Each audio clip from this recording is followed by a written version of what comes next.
created in our music class for the second half of the year.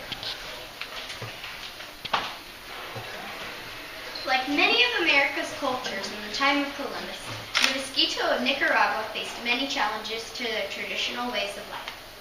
This legend from Central America tells of one such challenge. When settlers arrived and introduced bartering for goods, a common practice among the Spaniards, it presented a significant change in the way of life for one Mosquito village. Late one Saturday afternoon, 3 brothers left the village of Uluas on the Coco River in Nicaragua. They were going to hunt wari, the wild pig that is so delicious to eat. After walking an hour through the bush, they heard a voice. Dar, dar, dar. The brothers stopped. They looked around, but there was nobody there. Then they heard the voice again. Dar, dar, dar. The voice came from a vine that was swinging from a tree in front of them. The first brother grabbed a vine. Instantly, he disappeared. Then the third brother grabbed the vine, and he too disappeared. The second brother cried out in fear. What have you done with my brothers? I have not harmed your brothers. When they let go of me, you will see them again.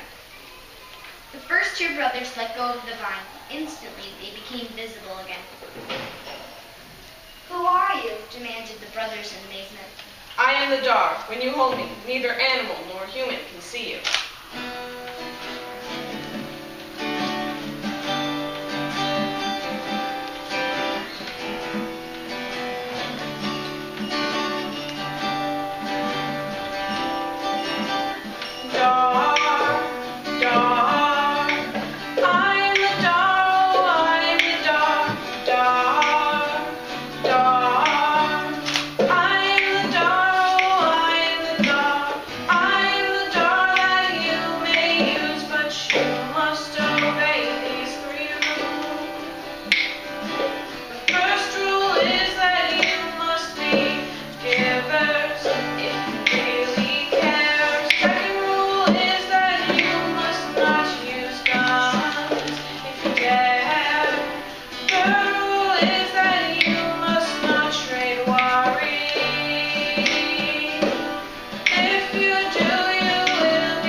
The brothers quickly understood how the Dar could help them.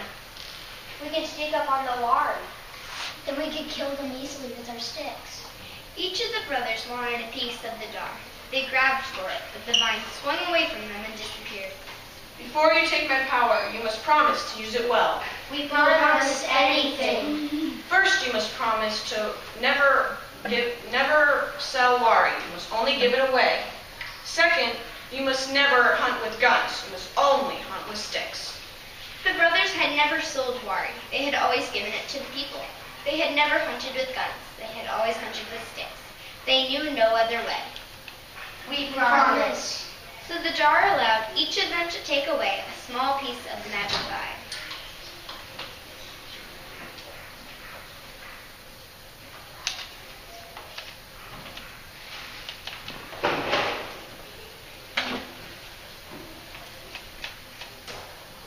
That day, the brothers had great success in the hunt.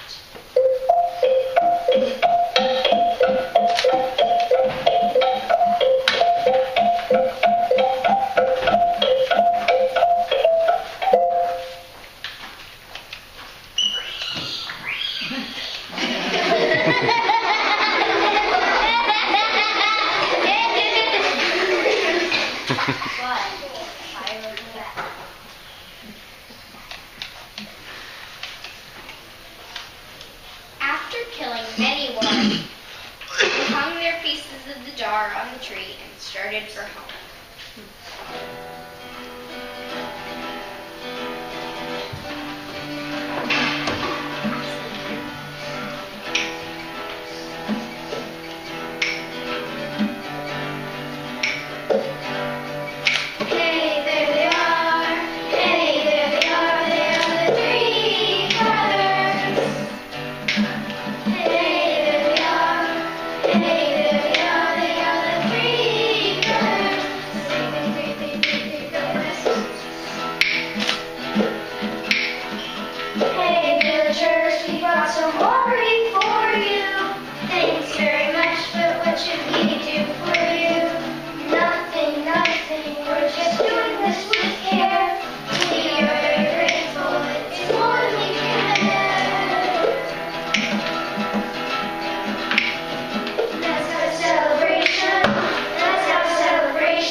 people of Ulwas welcomed the brothers with much rejoicing. They cleaned the animals and hung them above the fire. Soon, the delicious smell of smoking meat was ready. The brothers cut it in pieces and shared it with everyone. Never had the people of Ulwas eaten so well. Later that night, the elders of the village asked the brothers how they had killed so many wari. The brothers told them about their promises to the jar. This is truly good fortune. We've heard of this vine. It is old and powerful, as long as you keep your promises. With the help of the jar, the brothers became famous hunters. Stories about them spread to all the villages along the Cocoa River and even beyond. One day, a boat carrying 2 strangers arrived at Ulwas.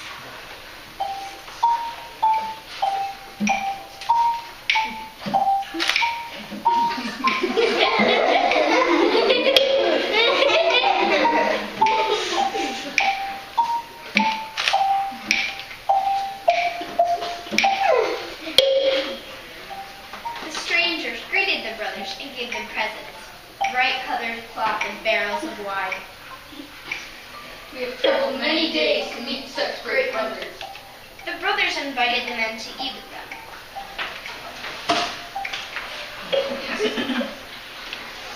After they had eaten, the strangers told the brothers that they were traders. They had come to buy wari meat.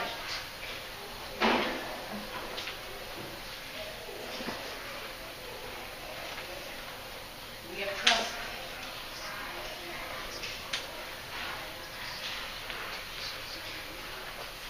We cannot sell the wari. We cannot sell the wari. It's what our people eat. The traders laughed. Of course your people have to eat. We only want what they don't eat. The brothers were tempted. Maybe we just sell a little meat, but the jar would know. The brothers looked at each other nervously.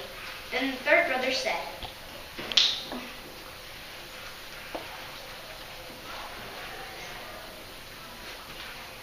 "We have seen that the traders are clever men. We have seen that the traders are clever men. Maybe their power is greater than the power of the law. The brothers nodded. It would not be wise to displease the traders, so the brothers began to sell wine. The traders returned many times to the village of Ulwas. Each time they brought more money for the hunters. Each time they took away more and more wari. Soon, the brothers were worried that there was not enough wari for the people. The traders laughed at their worries. It is your own fault for hunting with sticks. But we've always hunted with sticks. You need to kill the wari faster. You need guns. The brothers talked things over. If we buy guns, we can kill more wari and sell it to the traders and give it to the people too. But what will happen to us? Asked the second brother.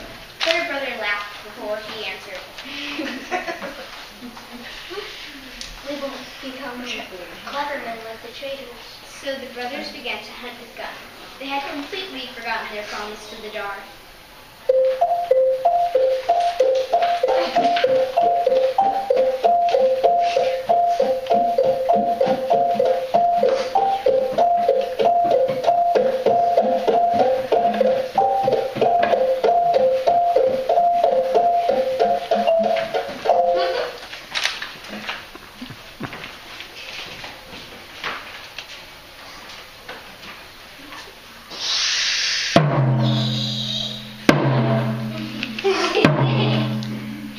Little by little, their hearts turned away from the people.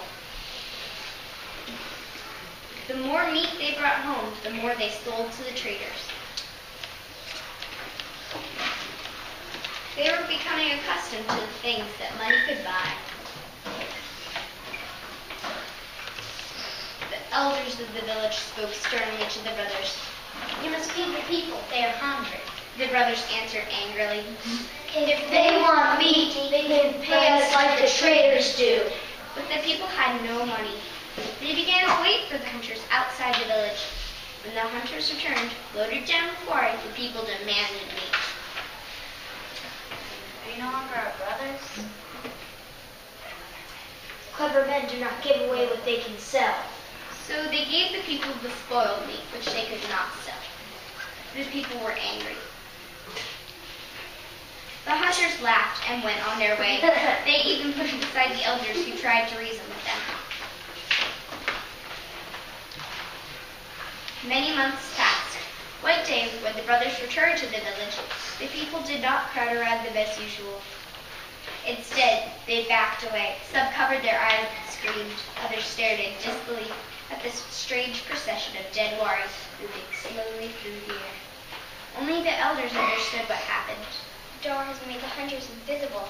It was true. The brothers were invisible. They had left their pieces of jar of the tree as they always did. They were still invisible. Something had gone wrong. They dropped the animals they were carrying and raced through the bush to the tree. What have you done? They asked the jar in terror. The jar did not answer them. The brothers fell to their knees and begged for help. But the jar only repeated its name over and over. Dar, dar, dar. Then the brothers realized what terrible things they had done. They were ashamed. Tearfully, they made their way home. Outside the village, the elders were waiting. The brothers pleaded for forgiveness. The elders did not forgive them. From this moment on, you're banished from Olaf. Never again will you live with us. The brothers begged the elders for one more chance. How can we live away from our people? But the elders turned their backs on them and walked away. So the invisible hunters left their village forever. They wandered up the Cocoa River as far as the falls of Caribou. As they wandered, they called out to the door, begging to become visible again. Some of the Mosquito people from the Cocoa River say that the hunters are still wandering after all these years. A few even say that the invisible hunters have passed them in the bush. They know it is true, they say, because they have heard the voice calling, Dar, dar, dar.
So thank you for coming.